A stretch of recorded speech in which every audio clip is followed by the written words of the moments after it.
Hey Flow Gang, it's your girl Flow Babes coming to you live and direct.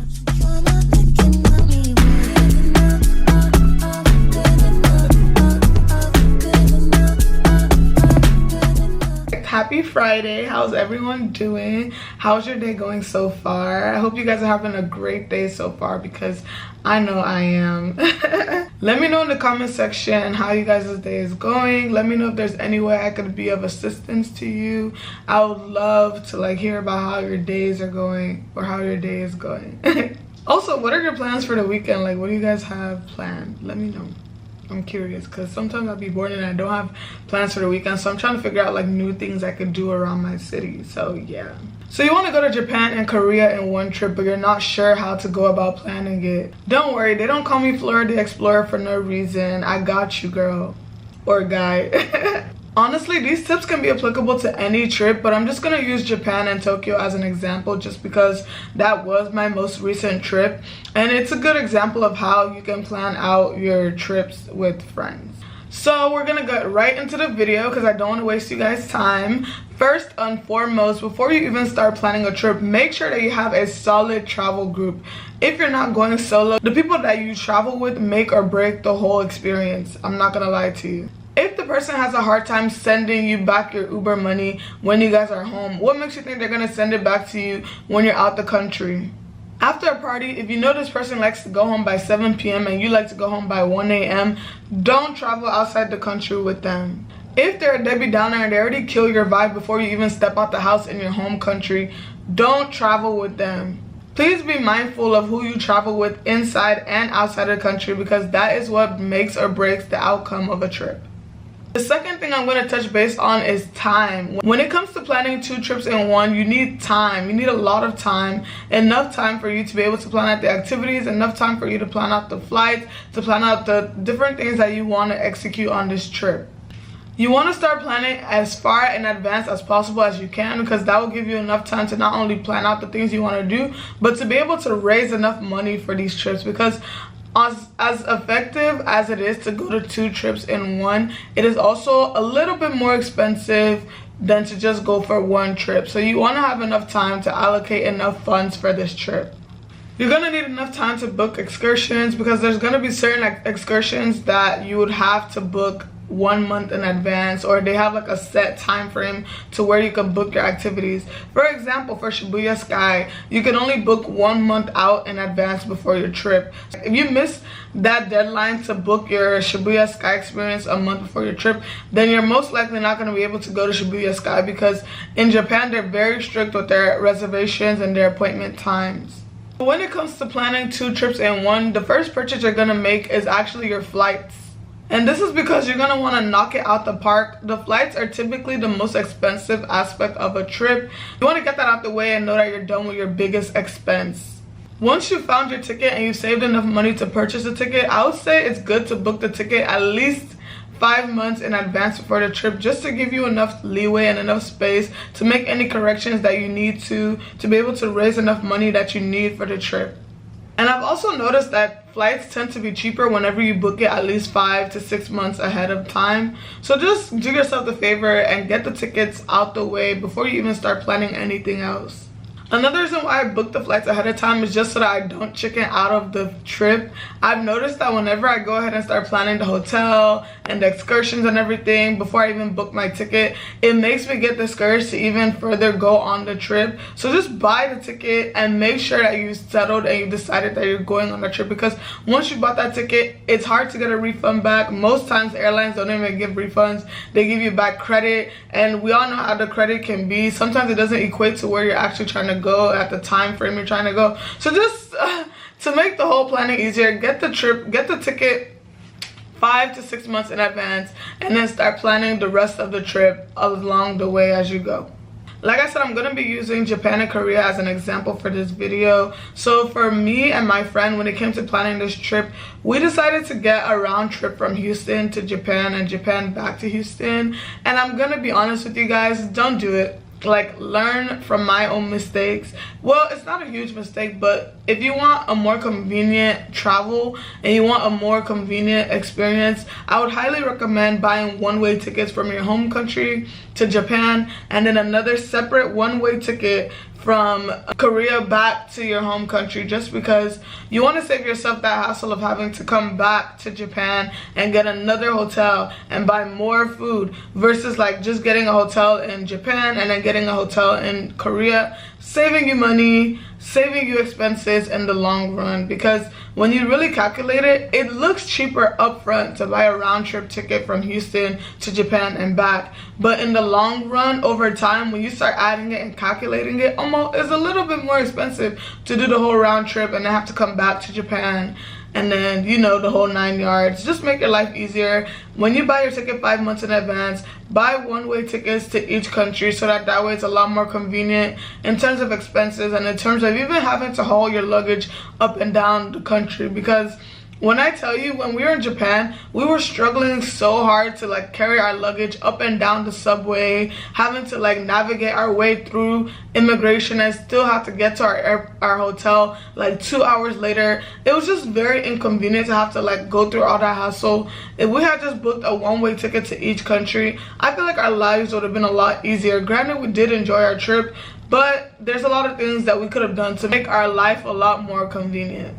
So like I said, we had to book a round-trip ticket from Houston to Japan and Japan back to Houston. And we actually planned on staying in the main city when we got back for that one day in Japan. But almost the traffic that's between the Narita airport and the main city is just so unbelievably crazy that we ended up staying at a nearby airport hotel so that way it could make our lives a lot easier when it came to making it back to the airport the next morning to catch our flight to go back home. So don't be like me, you don't have to stay like close to the airport. Just make your life easier and just get that one-way ticket going both ways, because like, yeah, it was just a lot. It was a lot. We bought our tickets May 20th, 2024, and then our flights were actually August 19th, 2024. Okay guys, we are about to book our trip Houston to Japan. We confirmed everything. 1,190. Are we going, Flo babes? We're going. Okay, 3, 2, 1.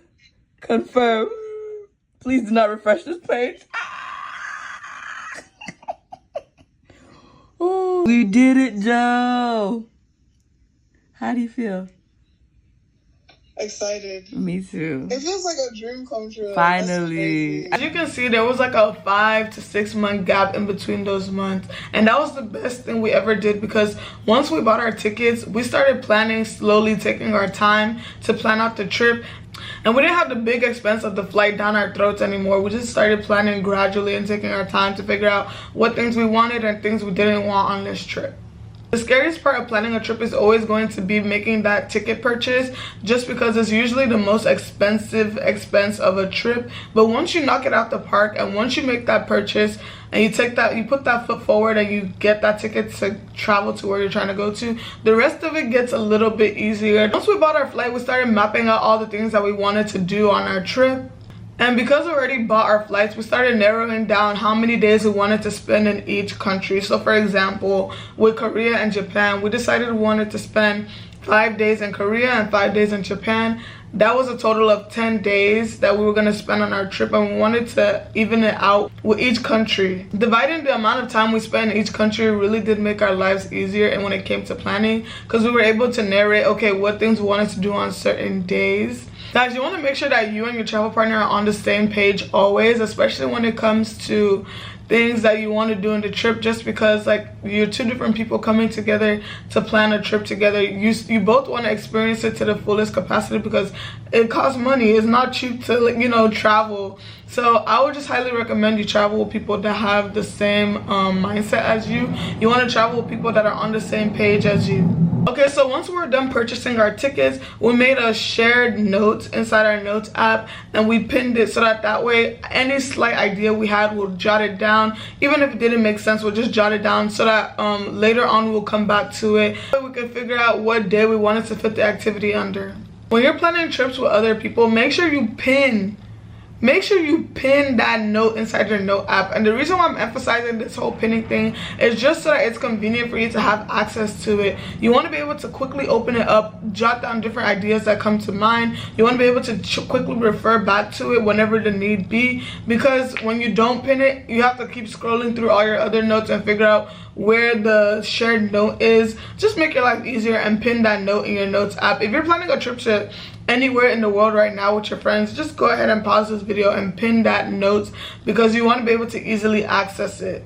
I'm actually going to put the itinerary on the screen, but inside this notes app, we jotted down all our different activities and our different ideas that we had for the trip. Not only that, we organized them by days, by country, by even color. So we organized them by the hotel, we organized them by the time, we organized them by the price as well. When you see the itinerary that I have, you'll see that I took our time to organize it so that way it's not only legible for us to read, but it's also organized. We made sure we did a lot of research and jotted down all the different things and ideas that we had inside of this note. Our main goal for making this note app was to make sure that it was also very easy on the eyes. We wanted to make sure it wasn't too much words going on, because let's be for real, even though traveling is fun and it's exciting, we still have lives outside of traveling. People have work, people have school, people have families that they have when it comes to, you know, trips and everything. So you just want to make the notes app legible. You want to make it easy to read, easy on the eyes, not too much words, very organized, straight to the point, so that way when it comes to planning out the trip, it's not too stressful and it's not inconvenient for anyone. You also want to make sure that the notes are as detailed as possible with as minimal words as possible, just because you want everyone to be able to understand what you're even saying and what you're jotting down. I would highly recommend delegating tasks just because it makes it easier on each party. For example, when it came to planning for Korea, combination of Korea and Japan. Anyways, for example, when it came to planning for Japan and Korea, me and my friend decided to split up the planning for each country. So my friend took over planning for Korea and I took over planning for Japan. It just made things 10 times easier. Guys, if you're familiar with my content and you've been following me for a while, you know that I went to 7 countries for my birthday. I planned the whole trip by myself with no help from anyone. But when it came to planning for Korea and Japan, I don't know why I struggled having to juggle planning the 2 countries together. I don't know if it's because I was with someone and like solo traveling, you kind of just like go with the flow or what. But me and my friend ended up splitting up the planning for Korea and Japan. I took over planning for Japan, my friend took over planning for Korea, and I'm telling you, delegating tasks makes the whole planning not just a lot more efficient, but a lot more fun. Like, I was actually looking forward to planning more when we decided to delegate the tasks, because when it was just one person doing both, it became a lot. It became a lot having to like do the research. I wasn't sure where to start, where to end. I wasn't sure what time I wanted to do things. I wasn't sure how to juggle the different things. Korea and Japan, although they're close to each other, they're 2 completely different countries, 2 completely different systems. So you want to be able to figure out how you want to go about planning that. So delegating tasks was the best thing that we ever did, and this is me here highly recommending you to do the same as well. If you know you're going on this trip with 5 or 6 other people, go ahead and start splitting up responsibilities. Maybe one person could be in charge of hotels, one person could be in charge of like the food places, another person could be in charge of the activities that you do. But make sure that you're splitting up different things that each person is doing, just so that everyone is hands-on and everyone is involved in the planning process. Because no one, as much as someone is type A and they like things being planned out, no one wants to do things on their own.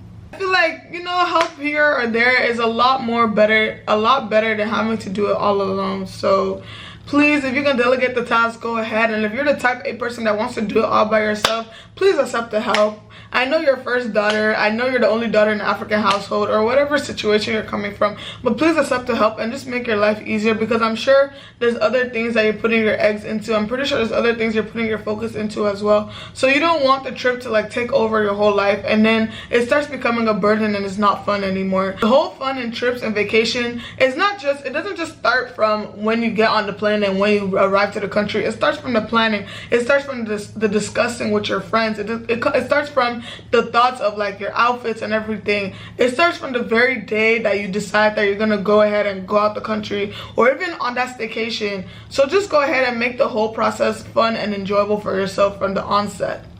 So on the same note of notes, guys, As you're jotting all these ideas and you're getting detailed or sharing these notes with your friends, make sure you are having meetings. I cannot emphasize this enough. Make sure you are having meetings to discuss what you're even writing down in the notes app.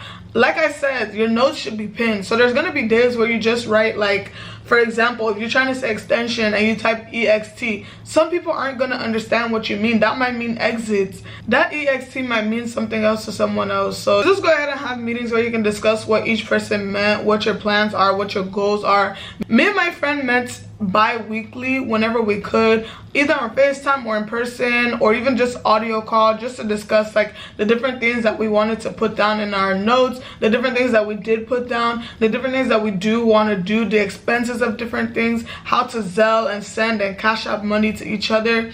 We also discussed how we were going to do things in terms of like finances, who was going to Zelle who was going to be in charge of paying for what, who was going to be in charge of making sure that the Airbnb was a good idea, who was going to be in charge of making phone calls and figuring out the conversion rates. There was just a lot to discuss in our different meetings, and I thank God that we did it bi-weekly because it kept us on our toes and it kept us organized when it came to knowing how we were going to go about this trip. Not only is it important to have meetings, but it's also very important to be transparent in everything that you do. Transparent in the notes, transparent in the cost of things, transparent in the way you feel about certain things. If you know you don't like clubbing and you know you don't like waking up early in the morning, go ahead and discuss that with your travel partner so that you guys are on the same page. It's very important that you're transparent of everything when it comes to planning a trip and going on a trip, just because you want to make sure you're enjoying this trip as well. It's not just the trip for the other person, it's not just a trip for yourself, but it's a trip for two people, 2+ people, and you want to be able to come back home and say that you enjoyed it to the fullest. I can 100% say that I enjoyed my trip with my friend just because we were both very transparent with each other. We knew exactly what we wanted and what we didn't want to experience on the trip, and we went about the trip that way. We went about it making sure that we were there was integrity. We were making sure there was transparency, and that's what made our trip a lot more enjoyable and a lot more efficient. Guys, research. I cannot stress this enough, but you want to research the weather. You want to research the type of clothing they wear. Are they more of a modest country? Like, what do they like to do there? When it came to Japan, we have a lot of friends that went before us to go to Japan, so we did a lot of calling, we did a lot of watching TikToks, we did a lot of watching Instagram.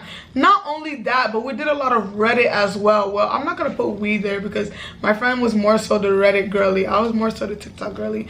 But guys, Reddit has a lot of information that you can use when it comes to traveling. For Japan, we found a lot of QR codes and shortcuts to figuring out how to get out of immigration, even though we ended up staying in immigration for 2 hours, but the information was still valuable for someone else out there. So I would highly recommend you checking out Reddit before you even get on the plane, before you even start planning a trip. Get on Reddit, type in things that I should be worried about when it comes to Japan, things that I should consider and factor in when it comes to planning a trip to Korea and Japan. And you never know, you'd be surprised because these are real life people jotting down their real life experiences. TikTok was so helpful. I can't thank TikTok enough for all the information that we're able to gather for this trip. Guys, we're also able to gather enough information from our friends, like I mentioned before. Any idea that we got from our friends, we'll put it down in our notes as well. Guys, this notes had everything. I kid you not, no boost.